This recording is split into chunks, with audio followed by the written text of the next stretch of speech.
धातु किसे कहते हैं यहाँ पर? वे तत्व जो आसानी से धनायन बनाते हैं अर्थात अन्य धातु के परमाणु के साथ क्रिया करके धातु बंध बनाते हैं, धातु कहलाते हैं। यहाँ पर वे तत्व जो आसानी से धनायन बनाते हैं और अन्य धातुओं के परमाणु के साथ क्रिया करके धातु बंध बनाते हैं, धातु कहलाते हैं। यहाँ पर पहले पॉइंट भी दिया गया यहाँ पर धातु चमकीली तथा ताप और विद्युत क्या होते हैं? सुचालक होते हैं। यहाँ पर इसके बारे में यहाँ पर बताया गया है। अगले पॉइंट में बात करते हैं यहाँ पर इनको तार के रूप में खींचा जा सकता है, इनको तार के रूप में खींचा जा सकता है अर्थात ये क्या होती हैं? तन्य होती हैं। इनको क्या करता है? 2 ग्राम सोने को 2 किलोमीटर तक इसको ताना जा सकता है यहाँ पर, क्योंकि इसे खींचा जा सकता है। तीसरे पॉइंट में बात करते हैं यहाँ पर धातुओं में आघात वर्धिता का गुण पाया जाता है। यहाँ पर उसके बारे में यहाँ पर बताया गया है। उदाहरण में जैसे यहाँ पर धातु का एग्जाम्पल में यहाँ पर सोना, चांदी, तांबा, लोहा, सोडियम, पोटेशियम इत्यादि, किसके एग्जाम्पल है? यहाँ पर उदाहरण है धातु के हैं। यहाँ पर पारा, यहाँ दिया गया नोट पॉइंट, पारा सामान्य ताप पर द्रव अवस्था में पाए जाते हैं। कोई पूछ लिया रूम टेम्परेचर पर कौन सा धातु पाया जाता है? पारा होता है, मरकरी Hg होता है। ध्यान देना है, बहुत बार परीक्षा में पूछा जाता है। यहाँ पर यह है, यहाँ पर पारा का सिंबल दिया गया। यहाँ पर ऐसे ही होता है, पारा लिक्विड के फॉर्म में होता है। यहाँ पर यहाँ पे अधातु ऐसा तत्व जो चमकीला और आघात वर्धिता नहीं होता तथा ताप और विद्युत का कुचालक होता है, अधातु कहलाते हैं। ऐसा तत्व जो चमकीला और आघात वर्धिता होता है तथा ताप और विद्युत का कुचालक होता है, क्या कहलाता है? अधातु कहलाता है।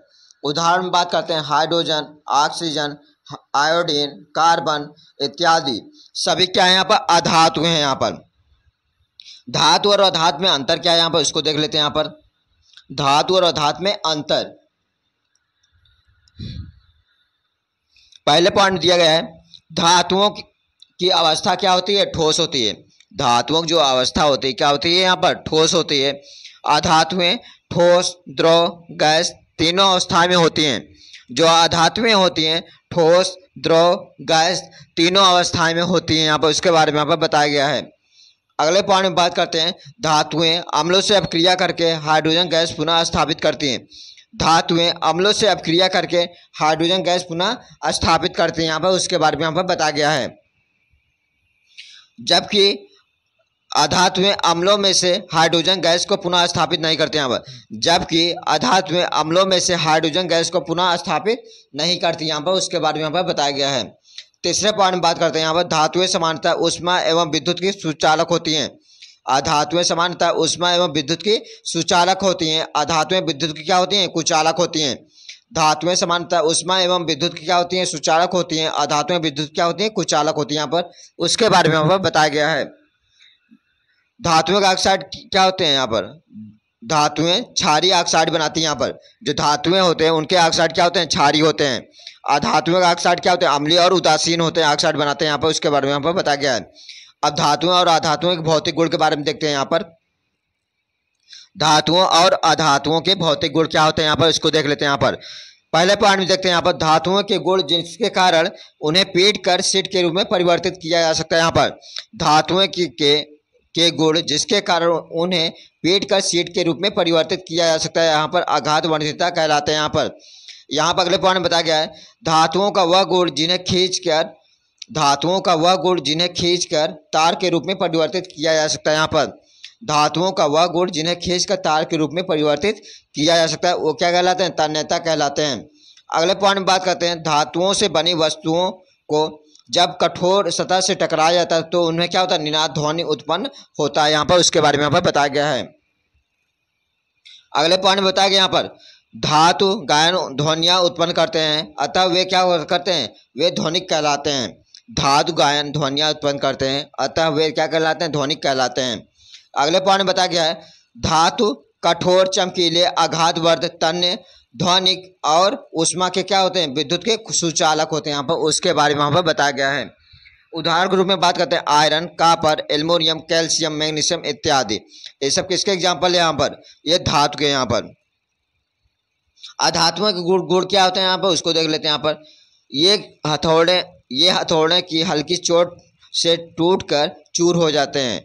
अधातु जो होता है यहाँ पर, ये हथौड़े की हल्की चोट से टूट कर क्या होते हैं, चूर हो जाते हैं।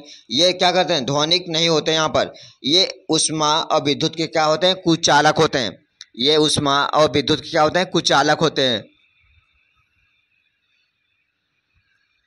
अगले पॉइंट बात करते हैं धातुओं और अधातुओं के रासायनिक गुण। धातुओं और अधातुओं क्या करते हैं, रासायनिक गुण के बारे में हम बात करते हैं। यहाँ पर ऑक्सीजन से अपक्रिया, ऑक्सीजन से अपक्रिया, धातु ऑक्सीजन से अपक्रिया करके धातु ऑक्साइड बनाते हैं। धातु ऑक्सीजन से अपक्रिया करके धातु ऑक्साइड बनाते हैं जो क्षारीय प्रकृति के होते हैं। धातु ऑक्सीजन से अपक्रिया करके धातु ऑक्साइड बनाते हैं जो क्या होते हैं, क्षारीय प्रकृति के होते हैं। यहाँ पर उसके बारे में यहाँ पर बताया गया है। अधातु ऑक्सीजन से अपक्रिया करके अधातु ऑक्सीजन से अपक्रिया कर अधातु ऑक्साइड बनाते हैं। एक क्या होते हैं, अम्लीय प्रकृति के होते हैं। यहाँ पर उसके बारे में यहाँ पर बताया गया है। जल के साथ अपक्रिया क्या होगा, यहाँ पर धातु जल से अपक्रिया करके धातु हाइड्रोक्साइड और हाइड्रोजन गैस उत्पन्न करते हैं। यहाँ पर उसके बारे में यहाँ पर बताया गया है। आयरन जल से अपक्रिया करता है। यहाँ पर अधातु जल से अपक्रिया नहीं करते हैं। यहाँ पर फास्फोरस एक बहुत सक्रिय अधातु, यहाँ पर उसके बारे में पर बताया गया है। अम्लों से अपक्रिया, अम्लों से अपक्रिया के बारे में देख लेते हैं। यहाँ पर अम्लों से अपक्रिया धातु लवण तथा हाइड्रोजन गैस बनाते हैं। धातु लवण तथा हाइड्रोजन गैस बनाते हैं। दूसरे पॉइंट बात करते हैं यहाँ पर अधातु अम्लों से अपक्रिया नहीं करते। यहाँ पर अधातु अम्लों से अपक्रिया नहीं करते। यहाँ पर उसके बारे में यहाँ पर बताया गया है। यहाँ पर कुछ धातु क्षारों से अपक्रिया करके हाइड्रोजन गैस देते हैं। यहाँ पर कुछ धातु क्षारों से अपक्रिया करके हाइड्रोजन गैस देते हैं। यहाँ पर उसके बारे में यहाँ पर बताया गया है। अगले पॉइंट बात करते हैं यहाँ पर धातुओं और अधातुओं के उपयोग। धातुओं और अधातुओं के उपयोग के बारे में हम बात करते हैं। यहाँ पर आज भी प्रौद्योगिकी और प्रगति और बहुत सी अन्य चीज़ों के साथ धातुओं का उपयोग बहुत व्यापक हो गया है। यहाँ पर धातुएं भी अर्थव्यवस्था में महत्वपूर्ण भूमिका निभाती है। यहाँ पर अब बात करते हैं धातु और अधातु के उपयोग के बारे में बात करने जा रहे हैं। यहाँ पर अगले पॉइंट में बात करते हैं यहाँ पर धातु का उपयोग। धातु का उपयोग क्या यहाँ पर है, यहाँ पर धातु का उपयोग कंस्ट्रक्शन इंडस्ट्री में, धातु का उपयोग इलेक्ट्रॉनिक्स में, धातु का उपयोग चिकित्सा में, धातु का उपयोग मशीनरी और ऑटोमोबाइल्स में, धातु का उपयोग सजावटी में उत्पादकों में किया जाता है। धातु का उपयोग किस में किया जाता है, धातु का उपयोग कंस्ट्रक्शन इंडस्ट्री में, धातु का उपयोग इलेक्ट्रॉनिक्स में, धातु का उपयोग चिकित्सा में, धातु का उपयोग मशीनरी और ऑटोमोबाइल्स में किया जाता है। धातु का उपयोग सजावटी उत्पादों में किया जाता है। अधातु का उपयोग के बारे में बात कर लेते हैं। यहाँ पर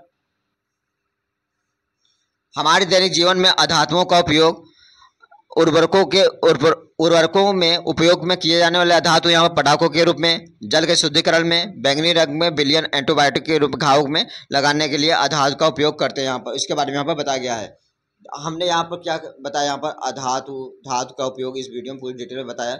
हम वीडियो को यहीं समाप्त करते हैं। थैंक यू, जय हिंद।